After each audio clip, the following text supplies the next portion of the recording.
Hello again. I'm Kim Morton, the Executive Director of Student Engagement and Inclusion at the University of Alaska Anchorage, and it is my pleasure to have, we're getting a donation right now live. Thank you. CK just donated $50. Amazing. Thank you so much. That is I just learned, 5 prepackaged packs for a family of 4. Oh, Annie just donated $50. We've already made $100, Bruce. Thank you. This is amazing. Annie, the previous Director of Student Life and Leadership at UAA. So happy. So thank you so much. Well, anyway, let me get back. I have Bruce Schultz, the Vice Chancellor for Student Affairs at the University of Alaska Anchorage with us today, who has been at the university for more than 30 years, getting ready to retire. Yes. Sad, but we're excited. I see some chats. I just want to make sure. Oh, that's a woohoo. Okay, awesome. Just going to try to keep track of that. So we're going to chat a little bit about the Esports Lounge today. We're going to chat a little bit about retiring and your career at UAA. Are you excited? I'm very excited. Thank you for having me with you this morning. Oh, you're welcome. So we are up to $1,810 in donations. We had a goal of $2,500, so we're more than 3/4 of the way there. Did I do that math right? I'm not sure, but that's okay. So, Bruce, you've worked at UAA for 30 years. You started in residence life. I did. And you worked as what, an administrative coordinator? Oh, well, first you were a summer conference intern. Summer conference intern, right, back in 1991. 1991. It's a long time ago. That is a long time ago. Yeah. Then you were the director of residence life at one point, associate dean of students, vice chancellor, interim chancellor, and back to vice chancellor, right? You've got it down. Awesome. Yeah. So we'll get into some of that. So I'm so excited to have you here. This is just an amazing opportunity that, this staff always make fun of me because I don't really game. And so they were trying to prep me for this, and they were like, there's going to be some names coming in and they're trying to get me to say them. But anyway, but this is awesome that we're here today. Oh, in the 90s. Kim could for sure host a podcast. Well, thank you, Sarah CK, for saying that. I feel like I've been listening to a lot of podcasts, and I feel like it's really strengthened my ability to do this job today. Actually, Bruce is my boss, and when he came in here, he said that I'd had a career in this. So I'm not sure if I should be nervous or not about that, but I think you're a natural. I'm a natural. I don't know about that. So you are really the one that championed the Esports Lounge at UAA. So let's start. Oh, Jackson Godsey, thank you so much for donating another $50. We are up to $1,860. So that is just amazing. Thank you so much. Again, that's 5 meals for 5 meals for a family of 4. So that is really 20 meals for individuals. So thank you so much for all these donations. This is just so amazing that we are getting so close to our goal so early in the day. But back to the Esports Lounge. So I know you met with students, I think sometime probably around 2018, the Esports Club. I believe you met with the president. So what was that conversation like to really get the idea of this Esports Lounge going? Well, what I remember is that there were really 2 conversations that took place. The first was Esports Club reaching out to me to say, hey, we've got some interest in wanting to really expand our esports program. And I have to say that for me, my idea of gaming goes back to playing Pong and perhaps Atari is what I know for gaming. And so it didn't really click with me what it was that esports was about. But I enjoyed the conversation and I appreciated the passion, but it actually took several months for that conversation to simmer with me. And then I started to see at the national level what esports was about, because there were other universities who were picking up esports. And so I started to tune in more. And what I remember then is the light bulb went on for me, that esports is really about engagement. And for those of us who work in student affairs, we recognize that creating these opportunities for students to be connected to the university and connected with their peers and their faculty is really what it's about. It's what our profession is about. And so then I reached back out to them and said, let's have another conversation, because I see an opportunity for us. And so that's kind of where the idea came from, but it was student driven, and which I just love. Yeah, it was amazing. I think you came to me. We have one-on-one meetings, every couple weeks, and you said, okay, you are going to create an esports lounge in the student union. And I said, I sure am. And then went to the staff and said, we are creating an esports lounge with the students. And I think what was really fascinating about it was we had the students really helping with the design. Right. And lucky for me, we have many staff that are just so talented and knew much more about esports than I did at the beginning. I feel like I know a lot more now than I did back in 2018, 2019. As do I think, as we all do, right? I had the easiest job in all of this, and that is to come up with the initial funding. So that was relatively easy for us to do and to make that a priority. But, so as the vice chancellor, you get so many ideas thrown your way. I know because I give many ideas to you that you either have to say yes or no, or try. I only say no, Kim. I only say no. I mean, I only say yes. I was going to say, I was like, you say yes a lot to my wild ideas. So how do you decide what ideas and what's really worth funding and supporting for students on campus?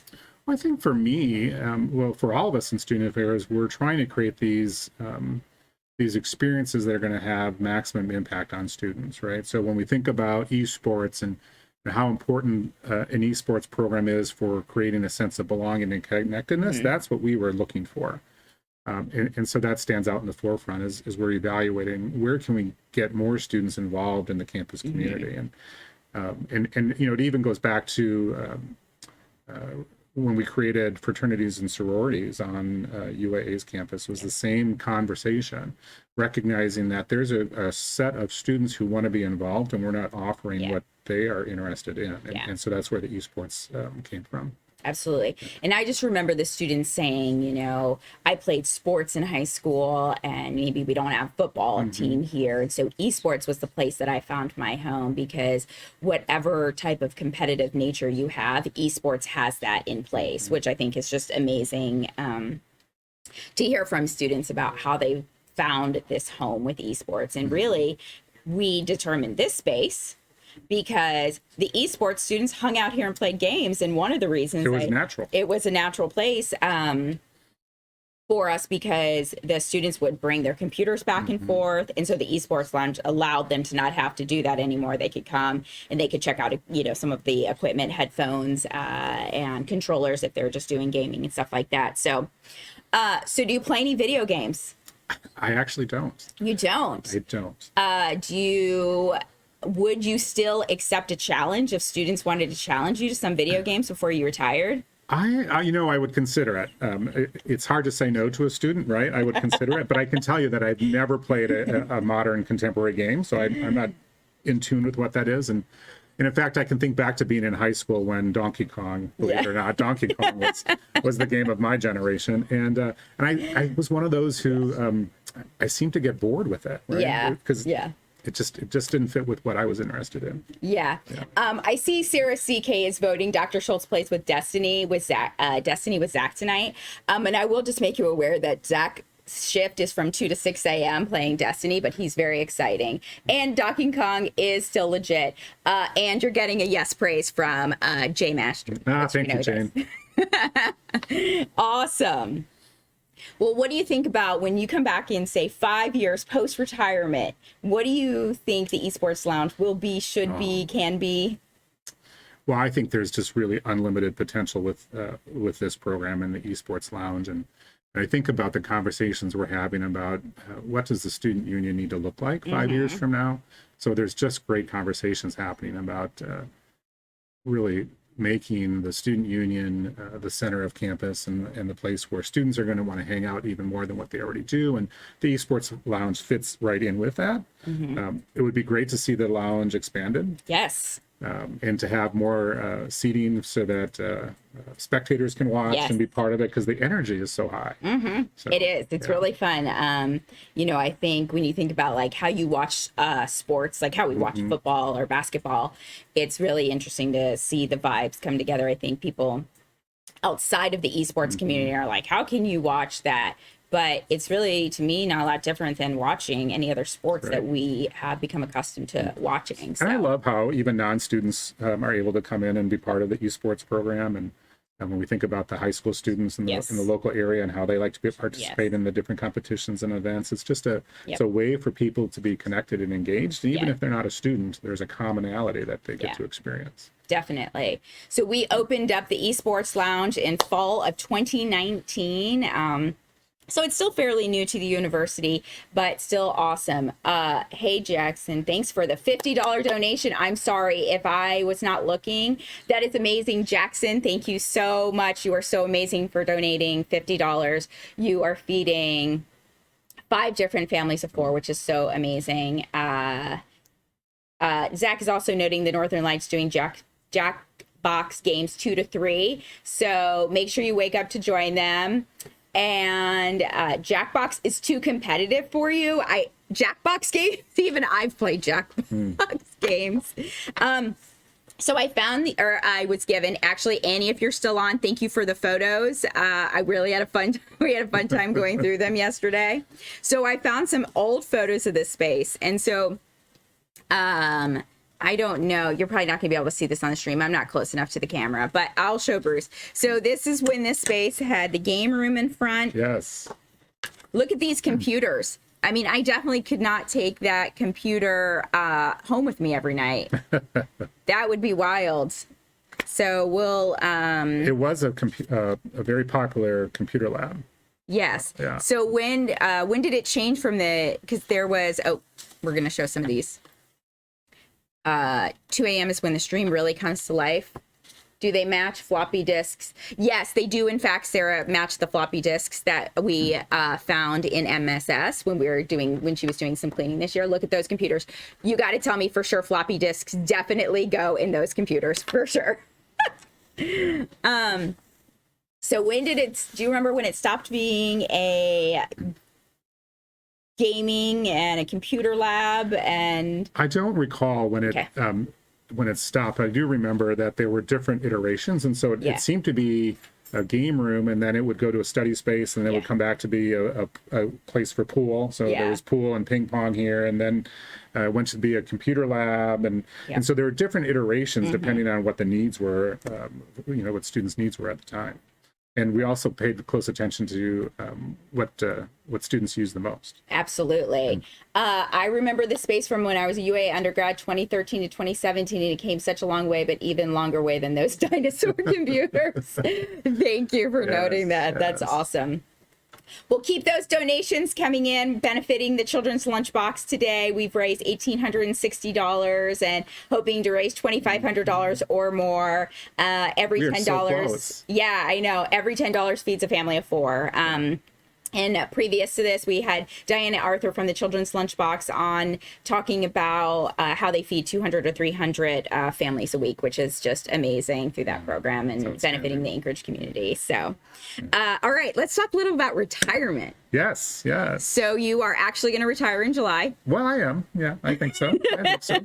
You haven't asked for me to stay on, so. Actually, I believe we did ask you, and you said no. Yes, I think there's 115 more days until 115 more days. Geez, that does not seem like enough. So I know you love to travel. I do. I have to imagine you already have your first post-retirement trip planned. I have the first 2 planned.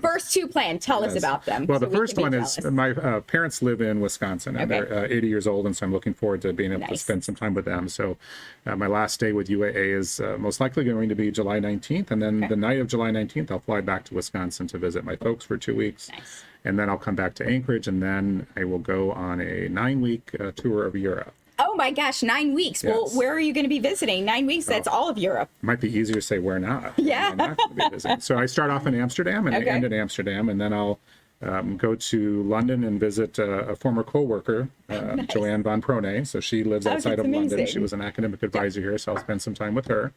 And then go to Portugal, and then to Oktoberfest in Munich. Nice. And Berlin, spent some time in Berlin. So a little bit of everything. That sounds amazing. Yeah. Zach did note in the chat that Tom Brady only stayed retired for 2 months. So any chance you're going to have a short retirement? I don't see that in my future, but... do you believe you're going to pick up a second career? Well, I think Tom was getting an offer of multi-million dollars. It's So true, that might have influenced. that's true. So that could influence my decision as well. But no, I'm actually looking forward to retiring. And 30 years is a long time to work at one university, but it's been just an amazing career path for me. And change is a wonderful thing. Just as it was hard for me to imagine esports and what is that really about, I imagine the next vice chancellor might be a little bit more contemporary as well. So Well, let's see. I see the Bearded Moose is noting that he knew UAA was needing, staff were needing the Bucks to continue to win. That is a Tampa Bay Bucks fan who is very excited about Tom Brady's unretirement to continue to play quarterback. Probably as excited as I was to find out that Aaron Rodgers was going to be continuing with the Packers. And just so you know, we're also speaking with the champion of his fantasy football league this year. Is that correct? That is correct. I don't know how that happened, but I did win. So that's, I might sit, well, I won't say that. Maybe this is where you look to that podcast idea with Kim. Very funny. You guys are just a hoot on here, the staff. Okay. Yeah. Awesome. Well, besides traveling, is there anything else you're excited about retirement? Well, I think part of retirement is really being able to relax. And I'm not done working, right? I'm only 54 years old, and so I know that there's going to be another opportunity for me. But I'm looking forward to the downtime between between retirement and whatever that next opportunity is, to really find out what I want to do next. It's just something liberating to know that you don't have to go to work every single day. Yeah, hey, right? That is a dream we all have at some point, even though it's amazing to work here. It absolutely is. Live KRUA podcast. No, you guys are making me nervous that I'm going to have to do this more than just today. All right, let's spend a little time reflecting on your 30-year career here. So your career sort of spanned 4 decades. Wow. 90s, 2000, 2010s, and we're in the 2020s, right? We're only into 2022. So now you're making me feel old. I'm so sorry. You're still very young. But so what do you think is the biggest difference between when you started at UAA in 1991 as a summer intern and today? The biggest difference, I think the campus, what stands out for me is just the way that the campus has grown programmatically. So when we think about when I first came to UAA in 1991, there just weren't all the programs. We didn't have the departments that we have today, didn't have a health center. For those who lived on campus back then, we housed 280 students, right? We didn't have the residence halls that were built. We didn't have fraternities and sororities. So I think what I've enjoyed so much along my journey here at UAA is just being part of the growth. Coming from the lower 48 and my undergraduate degree was from the University of Wisconsin-Oshkosh. My graduate degree was from Ball State University. And both of those universities have really strong student engagement programs. And so for me, I understood how important it was to have ways for students to be connected to the university and engaged. And that's really been my vision for the last 30 years is motivating staff to serve the students in those ways. And that's just been a real joy. Awesome. Well, we got to get some funny stories. Funny stories. Well, let's hear, can you think about stories through the decades? Well, there's probably one or two. Not to put any pressure on you, because I wouldn't remember between 1991 and 2020 probably, but, Well, there's probably one or two that I can't share publicly, but I can chuckle to myself over those silly things that I may have done or been asked to do over the years. In the student union, we've done some space changes. So we used to have the Northern Lights up here, whereas now the student clubs, and over where the leadership lab is. Many years ago, that was a lounge room with beanbag chairs in it. And so they called it the poof room, these big beanbag chairs. And the story is that occasionally staff would find the students using that room in inappropriate ways, right? That's what I've heard too, yes. Right. So, there's all kinds of funny stories that stand out. Yeah. Very good. Let's see. When you think about, those first years on campus and, you worked in Res Life, I always used to say when I worked in Res Life, I could write a book about some of those things that happen. Anything come to mind as far as when you worked in the residence halls? Lots of stories, positive stories, and then also, unfortunately, not so positive stories. And it is the unfortunate nature of the work that we have, trying to help students be successful. Any stories stand out for that? Well, what I remember is, and it's probably it's probably the same today, but it's the willingness of students to belong and to be part of what's going on. So when you think about only housing 280 students on campus, and wanting to go to, it was 380 when we bought up the Templewood Apartments. We didn't do that in isolation. It was the students that were saying, hey, we want to be part of making this community larger. And so they were able to help us with that programmatically. And it was just fun to be a staff person, to be able to work with students when they say, hey, we want to do a creek cleanup in the residential community. So, we were able to create a green committee for the residence halls, and it was all student led. And so we used to do duck races down Chester Creek. Oh, so wow. Duck races. That's you could purchase awesome. A duck, and then, whichever one crossed the finish line first would get the pot. And that's awesome. Yeah. So all kinds of fun stuff.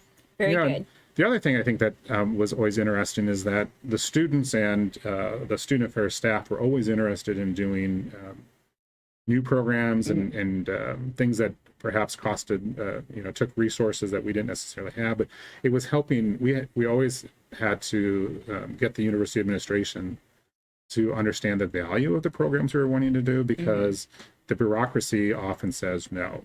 Right. So if you want to do an ice cream social for students, we understand how important that is for community development, but the administration would say, well, that's not in our rule book. So just lots of experiences of helping the university understand the value of student engagement and how we need to use these resources to help students. Absolutely. I think I actually saw Jake on here earlier from the Northern Light. I feel like there's a lot of times where you get interviewed for the Northern Light. Can you think of any times where, you got interviewed and you said anything you shouldn't have, or how many times do you think you've been interviewed by the Northern Light? I don't, maybe 10 or 15 different times. Oh, okay. That's not and nice. I think most of those interviews were excellent interviews. So I can't think of any controversial ones. All right. Let's see. I got to check the time because I know the staff are going to be on me. So what's been your favorite job at UAA? For me, I think serving as the dean of students was my most favorite job. And I did that for 4 or 5 years, it seems like. It was an opportunity to work with amazing professional colleagues, to be part of a change process, and then to help the rest of the university understand how important the dean of students' work is. I think was really rewarding for me. The other thing that stands out is when you're the dean of students, your supervisor is the vice chancellor for student affairs. And so you have top cover, which is just wonderful. Now as the vice chancellor, I don't have top cover. So it's, if something goes wrong, it's me having a conversation with the chancellor rather than my boss having a conversation with the chancellor. So, and that was great because top cover just helps you perhaps not have as much anxiety and stress. Because someone else is helping you filter through that. Very good. What do you think's been your biggest professional lesson over your 30-year career? Or a professional lesson, I should say. I think I've really come to appreciate how important listening is. And early on as a professional, as you're eager and you're trying to do amazing things, right? You want to create new programs and you're just eager and you're pushing forward and you're working with people that share that passion. But sometimes you eventually realize that you have to listen really well. Because there's wonderful ideas that are out there. And you have to invite those ideas to the table and to the conversation. And I think you have, over the years, there's been a couple of those instances where perhaps I didn't listen, and because I didn't listen, we probably missed out on an opportunity, or it turned out different than what it should have. And so that's just a life lesson, really. Yeah. Nope, that's a great one. That is a great one. So you've been the vice chancellor since 2009. So what would you say has been maybe your proudest moment as the vice chancellor?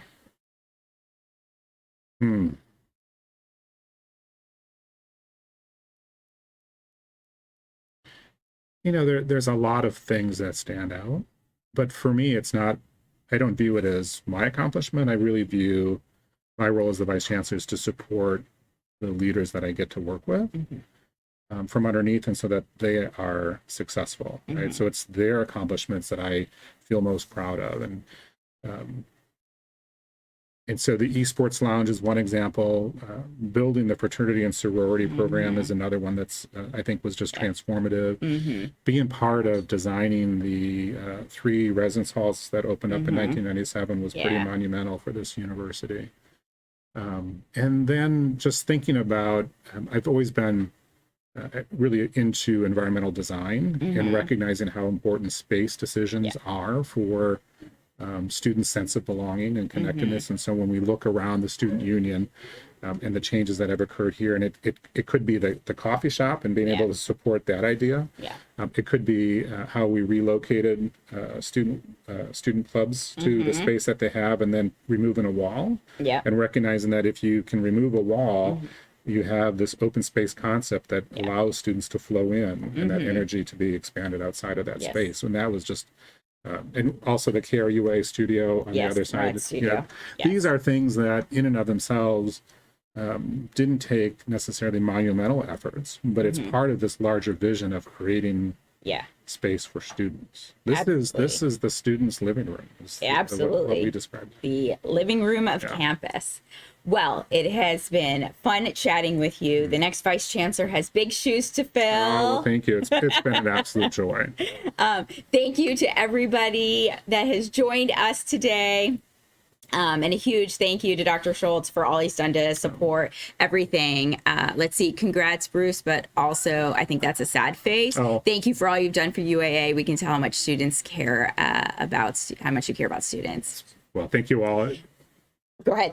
Thank you all for your donations and for supporting the Children's Lunchbox and the esports program here at UAA. We appreciate it. Yes, and thanks everybody who's continuing to join. Again, we're up to $1,860 with the goal of $2,500. Every $10 feeds for members of a family. So really appreciate it, and thank you so much for all you do as you wind up your UAA career here in the next couple of months. I'm off to do my donation right now. Awesome. I'd love to hear it. All right. Thank you. And I just have to shout out a huge thank you to the esports team that has put on this 24-hour stream. This is so much work and so much energy that has gone in, and I'm just so proud of the work that they've done with not only this stream, but building up the esports program at UAA. And as a reminder, this is the first collegiate esports space in the state of Alaska. With that, thank you, take care, and we'll see what's next.